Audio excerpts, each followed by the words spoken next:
नमस्कार दोस्तों, proud India के ब्लॉग में आपका स्वागत है। कैसे हैं आप सभी दोस्तों को मेरा नमस्कार, मेरा सलाम, सत श्री अकाल। तो दोस्तों, कल था गणतंत्र दिवस और आप सभी दोस्तों को सबसे पहले गणतंत्र दिवस की हार्दिक शुभकामनाएं। गणतंत्र दिवस के मौके पर बहुत ज़्यादा लाइटिंग की हुई थी और जाहिर सी बात है, ये जश्न का दिन था। इसे सेलिब्रेट करना हर भारतीय का कर्तव्य बनता ही है। तो 3 दिन का अवकाश था, हॉलीडे था। सभी लोगों ने अपने अपने तरीके से गणतंत्र दिवस भी सेलिब्रेट किया और इस छुट्टी को बहुत अच्छे से सब सेलिब्रेट करते हुए नज़र आए। तो हमने भी सोचा क्यों ना हम भी बाहर चलते हैं घूमने के लिए। घूमना तो नहीं, हमने सोचा हम डिनर करने के लिए जाते हैं, तो हम चल पड़े डिनर करने के लिए। रास्ते में हमने देखा कि बहुत सारी लाइटिंग की हुई थी, बहुत सारे रेस्टोरेंट जो थे वो बहुत सजाए गए थे। तो लोगों को अपनी तरफ अट्रैक्ट करने का ये एक अच्छा, मैं बोल सकती हूँ कि एक बहुत ही अच्छा आइडिया है कि इससे लोग अट्रैक्ट होते हैं। तो हम अपने गंतव्य की तरफ चल पड़े और पहुंच भी गए। ये एक गुजराती रेस्टोरेंट है और हमें खानी थी गुजराती थाली। तो इस रेस्टोरेंट की सीढ़ियों को जैसे ही हम चढ़ रहे थे, हमें फीलिंग आ रही थी गुजरात की, क्योंकि गुजरात के ही स्टैचू यहाँ बनाए हुए थे। बहुत ही सुंदर तरीके से स्टैचू बनाए गए थे, जैसे कि आप देख रहे हैं। ये सामने गुजराती वेशभूषा में लोग खड़े हुए हैं, यानी कि स्टैचू बने हुए हैं। और तो मैंने यहाँ पर थोड़ी देर शूट किया। मुझे अच्छे लगे ये स्टैचू। सेल्फ़ी पॉइंट बोल सकते हैं आप। यहाँ पर खड़े होकर आप सेल्फ़ी भी ले सकते हैं। और इस तरह से ये पूरा नज़ारा था। ये सामने पूर्णिमा की दूसरे दिन का चाँद है जो अपनी चांदनी बिखेर रहा है।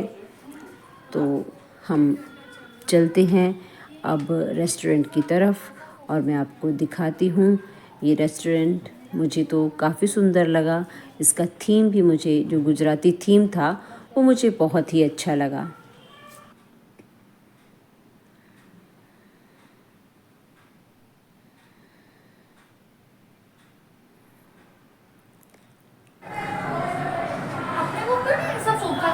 तो रात के बज चुके थे 10 और हम सब लोगों को लगी थी भूख और हम सब पहुंच गए रेस्टोरेंट के अंदर, जहां पर हमने टेबल बुक किया हुआ था 7 लोगों के लिए।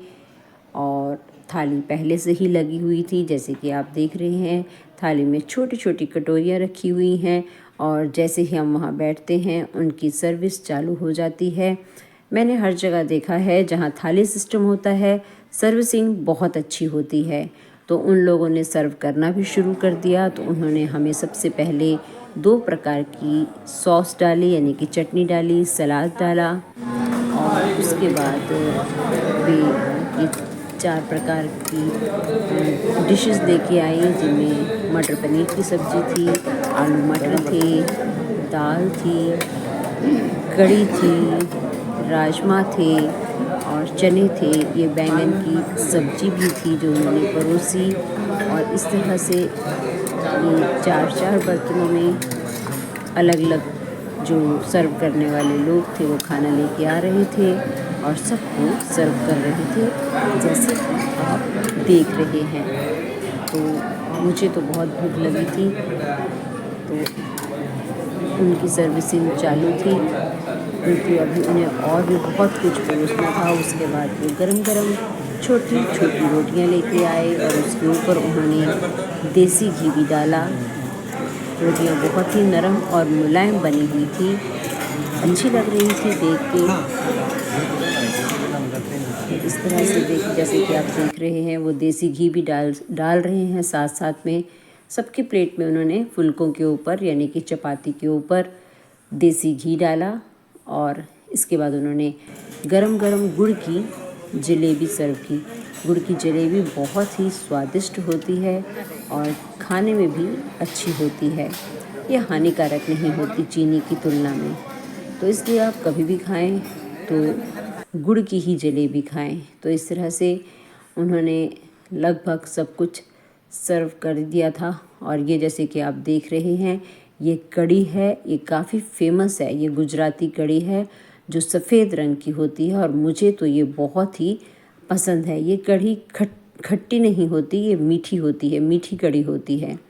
मुझे गुजरात की मीठी कढ़ी बहुत ही पसंद है। अगर आप बोलें कि मेरी इस पूरी थाली में सबसे अच्छी डिश मुझे क्या लगी, तो मुझे सबसे अच्छी डिश ये कढ़ी ही लगती है। जब भी मैं थाली खाती हूँ तो मैं इस कढ़ी को तो बहुत ज़्यादा पीती हूँ, क्योंकि मुझे ये बेहद स्वाद लगती है। तो इस तरह से वो खाना परोस रहे थे और इसके बाद उन्होंने दाल बाटी दी हमको। दाल बाटी गुजरात और राजस्थान में काफ़ी फेमस होती है।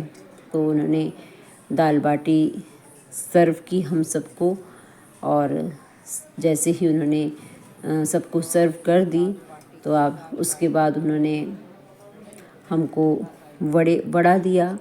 वड़ा भी सर्व किया, क्योंकि अभी कुछ आइटम्स रह गई थी। जैसे कि आप देख रहे हैं, वड़ा लेके आए और इसके साथ ही उन्होंने ढोकला भी सर्व किया।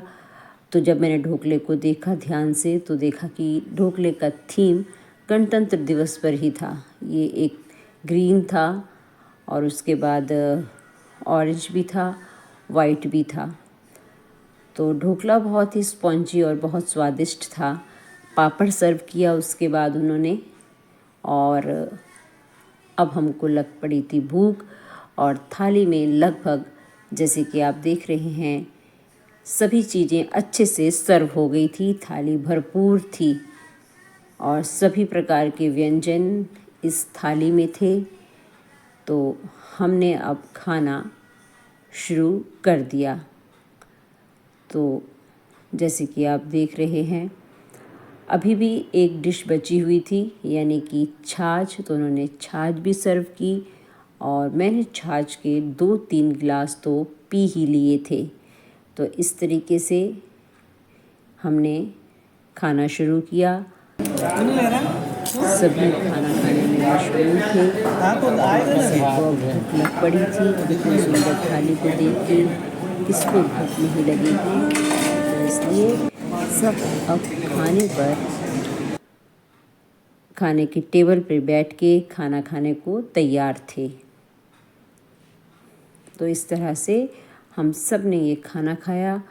तो दोस्तों, आपको मेरा ये गुजराती थाली का ब्लॉग कैसा लगा? अगर अच्छा लगा है तो लाइक और शेयर तो ज़रूर करना।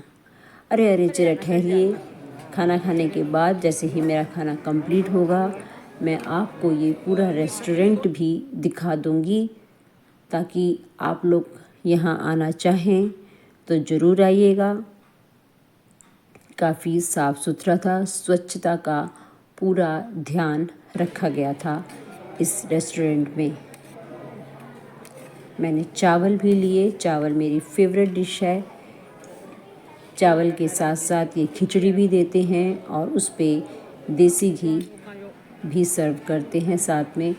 लेकिन मेरा पेट तो बहुत भर चुका था, तो मैंने खिचड़ी नहीं ली और अब मैंने अपना खाना स्टॉप कर दिया था खाना। और अब मैं सोच रही थी कि क्यों ना कुछ शूट किया जाए। तो मैं खाना खाते खाते आसपास के लोगों को, अपने खाने को शूट कर रही थी, क्योंकि मुझे ये वीडियो आप तक पहुंचाना था। मैंने प्लेट पूरी ख़त्म की थी। मैं ज़्यादातर वेस्ट नहीं करती हूँ। अन्न को कभी भी वेस्ट नहीं करना चाहिए। तो मैं आपसे भी यही कह रही हूँ कि आप जहाँ भी जाते हैं, जहाँ भी खाते हैं, भरपूर खाइए, लेकिन वेस्ट मत कीजिए। खाते समय ये सोचिए उन लोगों के बारे में जो एक अन्न के दाने को भी तरसते हैं, और हम तो यहाँ भरपूर खा रहे हैं। तो कभी भी अन्नपूर्ण माता का अनादर मत कीजिएगा, क्योंकि अन्न है तो सेहत है। तो इसलिए जब भी आप जाएं तो इस बात का ज़रूर ध्यान रखें, खुद भी ध्यान रखें। अपने बच्चों को भी ये बात बताइए कि उतना ही खाइए जितना खाया जाता है। अन्न का अनादर मत कीजिए। देखिए ढोकला कितना स्पॉन्जी ढोकला है। मुझे ये ढोकला बहुत स्वादिष्ट लगा। गुजराती लोग ढोकला बहुत ही स्वाद बनाते हैं, बहुत ही स्वादिष्ट बनाते हैं, तो मुझे अच्छा लगा। इसको मैंने चटनी के साथ खाया। चटनी के साथ तो ये बेहद ही स्वादिष्ट लगता है। तो चलिए अब मैं आपको ये पूरा रेस्टोरेंट भी दिखा देती हूँ। यहाँ अंदर भी बहुत सुंदर से चित्र बनाए गए हैं जो गुजरात की भूमि को दर्शाते हैं। छोटा सा होटल है ये, बहुत बड़ा भी नहीं है, लेकिन बहुत ही सुंदर और स्वच्छ है ये। तो मुझे ये थीम बहुत अच्छी लगी यहाँ पर, और हर जगह ये चमकती हुई थालियाँ और कटोरियाँ रखी हुई थी। लोग बैठे हुए थे और कुछ लोग खा के जा चुके थे। तो ये है पूरा अंदर का दृश्य इस रेस्टोरेंट का, जैसे कि आप देख रहे हैं। हर यहाँ पर कोई 20-25 तो टेबल थे ही। ये किचन है इस तरफ, और यहाँ से बाहर निकलने का रास्ता है। तो खाना खाने के बाद हम अब चल पड़े घर की तरफ। तो दोस्तों अब मैं अपने इस ब्लॉग को यहीं पर समाप्त करती हूँ। आपको मेरा ये ब्लॉग कैसा लगा?